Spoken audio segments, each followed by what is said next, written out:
Hello, wonderful people, viewers and subscribers. You're welcome back again. This is BVI Channel 1, where we preach only but the truth. And we don't take side. We're not sentimental or emotional. We try to balance all our report.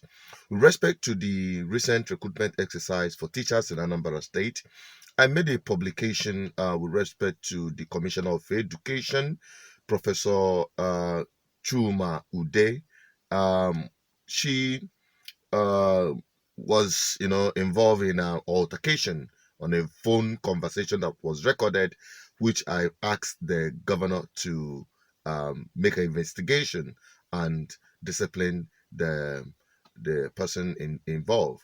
So there is this explanation that she came out to give with respect to the process that I want the general public to take a look at.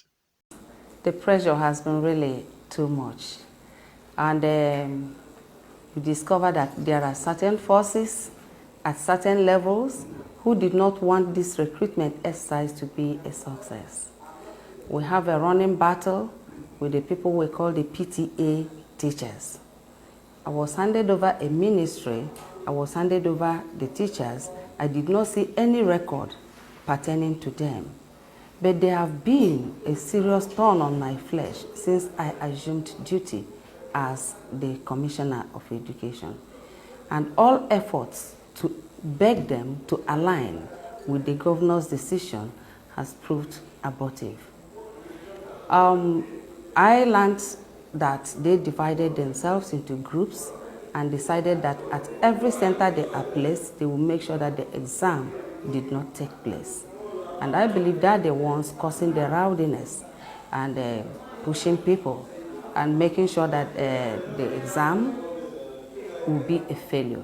So the initial exam had cyber attacks, serious cyber attacks. Then this second one too had a problem of rowdiness, but we contend it. We seriously contend it. Then this last one, they were really determined to make sure that this recruitment exercise did not succeed. And as God will have it, at Nsugbe, we succeeded. By 4 o'clock, Nsugbe has finished their examination. At Unizik, they also finished around 3:30 and took some candidates from IDK down. Then at Newi, I got a report by 12 o'clock that some people are destroying the property of the CBT center.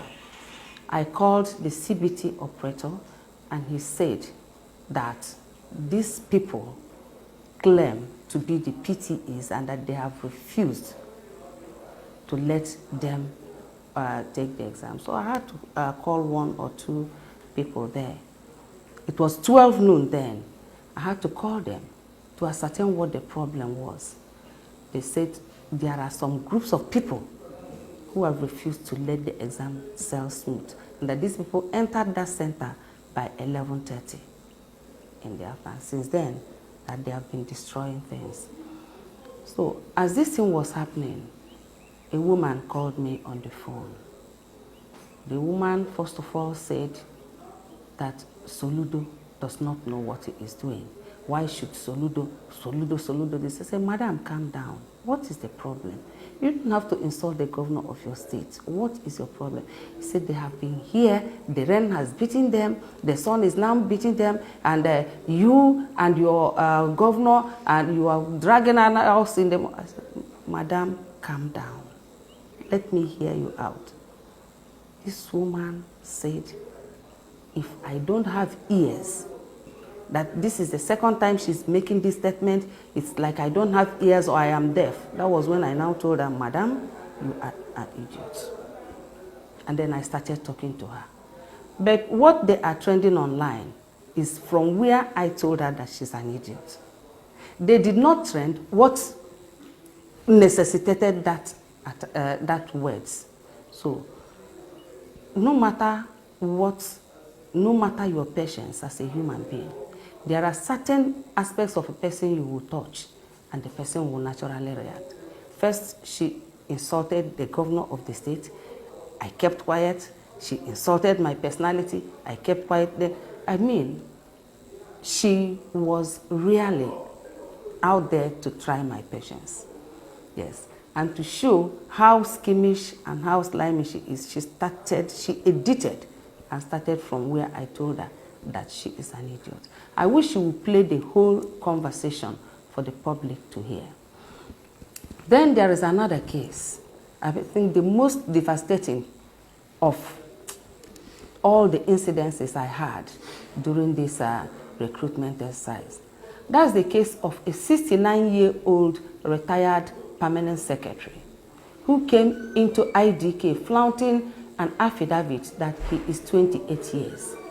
He made such a fuse that he must take the exams. He lay down on the floor. In fact, he was dramatizing in such a terrible way that we had to check him into the hall.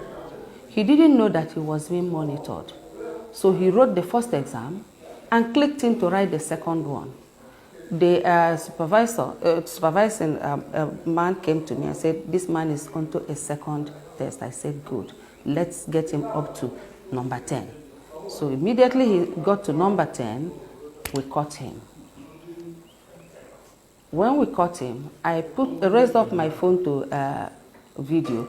He lay down flat on the ground, put his face on the ground and started shouting that he is a senior citizen, that we should not humiliate him, that whatever he has done that is wrong, we should consider his age. So I now told him, okay. I put down the video and I asked him what his problem was.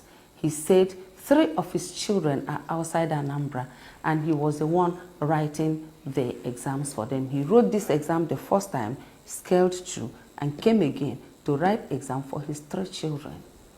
And I believe that was the man I was really annoyed with him. It was so devastating for such an elderly statesman to descend to such a terrible criminality. I believe these are the 2 things that mostly threw me off balance. Apart from the case of the PTA teachers, these 2 incidences threw me terribly off balance. A woman who is applying to be a teacher, abusing the governor of his state who is going to be his employer, abusing the commissioner, that's the mother ministry supervising her. How will she fare as a teacher? That's just my question.